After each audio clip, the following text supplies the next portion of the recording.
vous propose d'ouvrir ce grand angle avec un chiffre qui fait froid dans le dos. Près d'1,5 million d'enfants risquent de mourir de faim cette année en Afrique, selon l'UNICEF. 4 pays africains sont particulièrement touchés par ce fléau et parmi eux, on retrouve le Yémen. Touché par une grasse crise humanitaire, la population yéménite est depuis 2014 prise entre deux feux. D'un côté, les forces loyalistes pro-gouvernementales et de l'autre, les rebelles chiites Houthis. Si plusieurs ONG tirent la sonnette d'alarme quant aux conditions de vie des habitants, tout ne semble pas perdu. Pour autant, comme dans la ville de Mocha, où les forces loyalistes sont récemment parvenues à chasser les rebelles. La progression militaire sur ce littoral permet entre autres de débloquer le transport de marchandises humanitaires. Le récit tout de suite d'Andrea Benisti. Les convois de nourriture et d'aide humanitaire ont de nouveau libre accès dans la ville portuaire de Mocha. Des camions accueillis dans la joie par une population meurtrie par 3 ans de conflit. Aujourd'hui défigurés, les bâtiments déserts de cette ville portuaire sont le seul héritage laissé par les affrontements entre les rebelles Houthis et forces loyalistes. Pourtant, l'humeur est à la fête depuis que les forces gouvernementales ont repris ce point stratégique sur la mer Rouge. Nous avons distribué des colis d'aide alimentaire qui contiennent du riz, des dattes et des tentes. Nous avons aussi restauré l'hôpital de Mocha ainsi que la station de pompage. Maintenant, on travaille pour restituer l'électricité et reconstruire complètement la ville. Soutenus par l'aviation et la marine de la coalition arabe sous commandement saoudien, les forces gouvernementales ont lancé une offensive pour arracher les zones littorales aux mains des rebelles Houthis. 450 km de territoire pour lesquels 400 personnes ont péri depuis un mois. Les forces gouvernementales ont à présent un objectif, la reconstruction de ce territoire. Maintenant, il est primordial de reconstruire Mocha après la victoire contre les Houthis, qui ont détruit la ville, la station de pompage et les services de santé. Il faut éradiquer tout ce que ce régime corrompu a laissé derrière lui. La prise de Mocha, une avancée présentée comme majeure par le gouvernement yéménite, vécue comme une délivrance tant attendue par la population. Prochaine étape, marcher sur Hodeïda et Midi, 2 villes situées près de la frontière saoudienne encore sous domination rebelle. Sarah Jamy, Julie Ebeau, bonjour. Alors on vient de le voir, 2 années de guerre qui ont complètement dévasté le Yémen et la population qui a désespérément besoin d'une aide humanitaire, mais surtout, elle a besoin d'aide alimentaire. Oui, Valérie, les humanitaires s'inquiètent. Le Yémen traverse une crise profonde.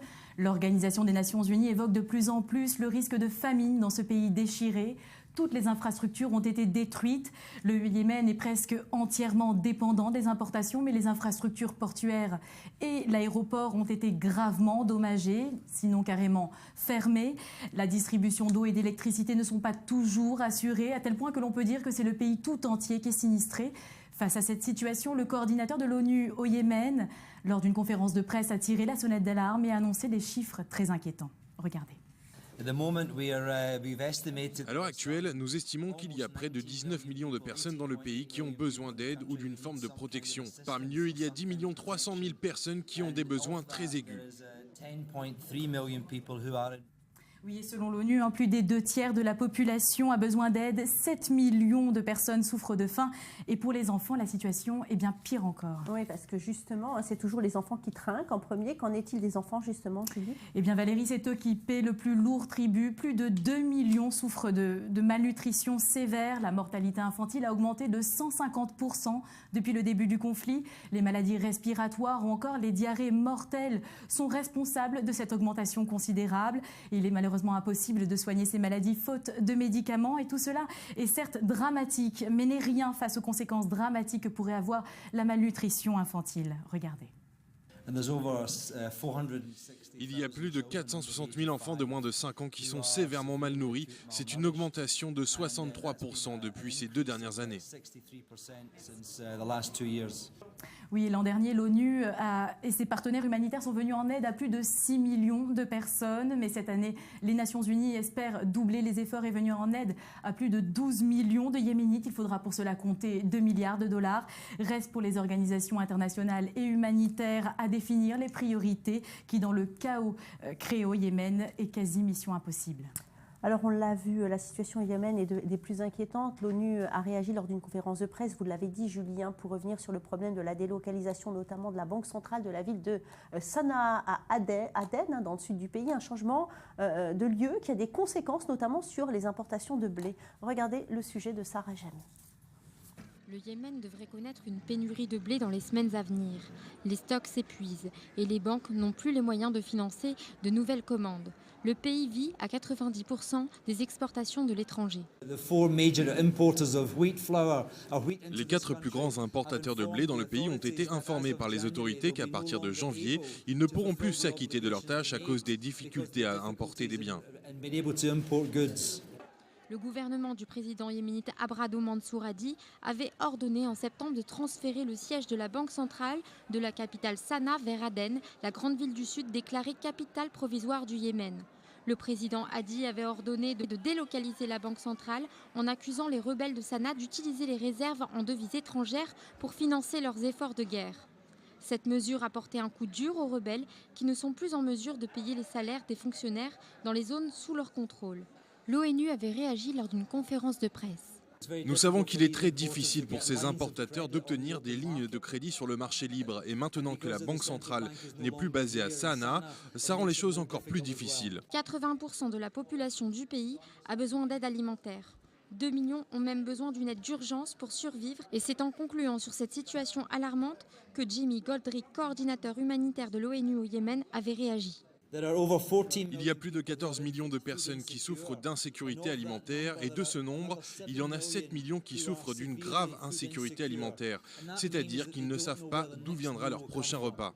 Les conflits qui opposent le gouvernement et les rebelles prennent en otage les civils qui subissent une grave crise humanitaire. On déplore plus de 7 000 morts, près de 37 000 blessés et au moins 3 millions de Yéménites déplacés. Alors Sarah Jamy, quand on parle de malnutrition, on évoque un visage, un symbole. Dites-nous tout. Alors, le visage émacié de Saïda Ahmad Beg, il est devenu le symbole de cette famine yéménite. On a un peu du mal à le croire quand on voit les photos, mais cette jeune fille a 18 ans. Lors de la prise de ces photos, elle ne pesait que 11 kilos. Des images, vous voyez, à la limite de l'insoutenable, qui ont été reprises par les plus grands médias du monde, notamment le quotidien britannique Le Times ou encore le magazine français Paris Match. Voilà. Bon, comment va-t-elle aujourd'hui, Sarah? Alors aujourd'hui, elle a été prise en charge par des ONG, elle va un petit peu mieux.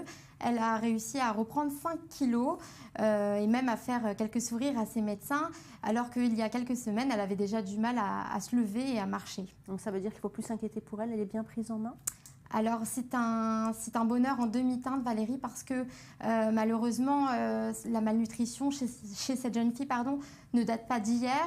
Ça fait déjà plusieurs années qu'elle est malade et ses os ont été fragilisés par sa croissance interrompue. Elle est peu habituée à l'ingestion d'aliments solides et du coup elle ne se nourrit qu'en buvant. Les médecins sont peu optimistes la concernant et ils pensent qu'elle ne retournera jamais à un état de santé normal. Oui, et ce qu'il y a d'incroyable, c'est que ce n'est pas la seule, Sarah, qui est dans ce cas-là. C'est pas la seule, effectivement. Son sort est partagé par des centaines de milliers d'enfants yéménites qui vivent ce problème de malnutrition.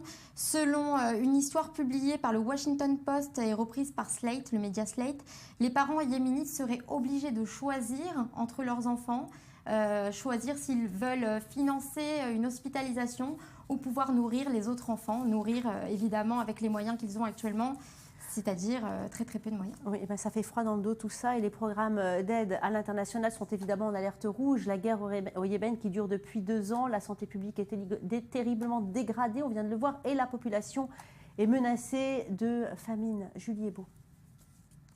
Le Yémen, déchiré par un conflit, s'enfonce dans une grave crise humanitaire. Le pays qui dépendait déjà à 90% d'importations extérieures pour survivre est à l'agonie. Faute de routes, d'hôpitaux, d'usines, de ports et d'aéroports pour acheminer nourriture et médicaments ou transporter et soigner les blessés. Si le Comité international de la Croix-Rouge n'utilise pas encore le terme de famine, l'insécurité alimentaire est très grave. Près de 14 millions de personnes, soit 80% de la population du pays, souffrent de malnutrition. 2 millions de Yéménites n'ont plus accès à l'eau ni à l'électricité et près de 2,2 millions d'enfants souffrent de malnutrition sévère et sont extrêmement vulnérables à des maladies respiratoires ou des diarrhées mortelles.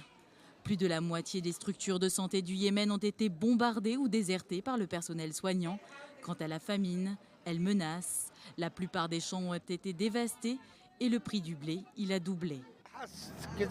Semis pour la récolte, mais ce n'est pas assez parce qu'une roquette a atterri dans le champ et a brûlé les plantations. Maintenant, il y a un grand trou.